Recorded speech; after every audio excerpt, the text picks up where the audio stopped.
शिष्य को एक भद्दा मजाक सूझा। शिक्षाप्रद कहानी। एक बार की बात है, एक बार एक अध्यापक एक संपन्न परिवार के शिष्य के साथ कहीं जा रहे थे। तो उस शिष्य को कुछ मजाक सूझी, क्योंकि उसको रास्ते में किसी गरीब मजदूर के जूते दिखाई दिए।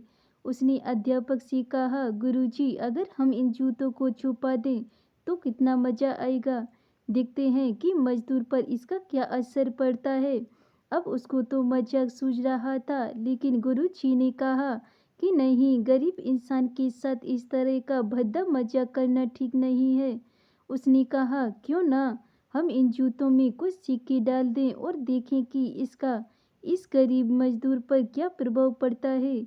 उन्होंने ऐसा ही किया। जैसे ही मजदूर अपना काम करके लौटा और उसने एक पाँव अपने जूते में डाला तो उसको कुछ कठोर सा महसूस हुआ। उसने अंदर हाथ डाला तो उसको कुछ सिक्के दिखाई दिए। वह थोड़ा आश्चर्य में पड़ गया। आसपास किसी को देखा तो कोई भी दिखाई नहीं दिया। वापस उसने दूसरा पैर अपने जूते में डाला और वापस उसको उसमें कुछ सिक्के दिखाई दिए। अब दोनों जूतों के सिक्कों को उसने अपने हाथ में रखा और प्रभु की तरफ इशारा किया। हे प्रभु, पता नहीं किस भले मानुस ने यह सिक्के मेरे जूते में छुपाए हैं, लेकिन जिसने भी छुपाए हैं उसको मेरी दुआ है, ताकि इन पैसों से मैं अपने बच्चों और पत्नी के लिए कुछ खाना और दवाइयाँ ला सकूं। और इतना बोलकर वह चला गया। इस बात को शिष्य और अध्यापक दोनों सुन रहे थे। अब अध्यापक ने शिष्य से पूछा कि अब तुम मुझे बताओ कि तुम्हें कैसा महसूस हुआ, तुम्हारी पहली वाली मजाक या मेरा यह तरीका। तो उसने कहा कि गुरुजी, मैं आपसे क्षमा चाहता हूँ।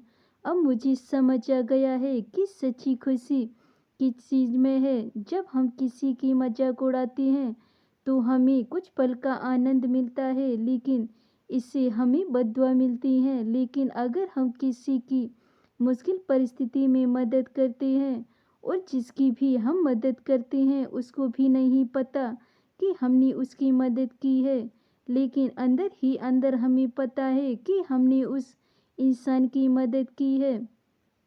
यही सच्ची खुशी है। जब हम दूसरों को खुशी देते हैं तो हमें सच्ची खुशी मिलती है।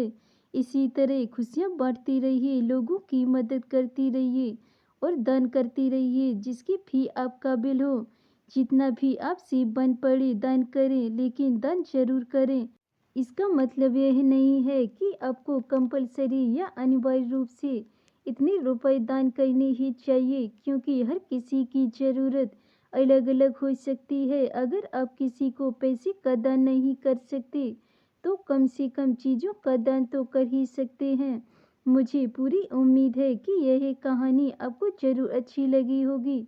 धन्यवाद दोस्तों। अगर ये मेरी कहानी आपको पसंद आई हो तो वीडियो को लाइक, कमेंट, शेयर जरूर करें। अगर चैनल पे नए हैं तो चैनल को सब्सक्राइब करें। अब मिलते हैं अगली ऐसी ही नई कहानी के साथ। तब तक के लिए बाय बाय।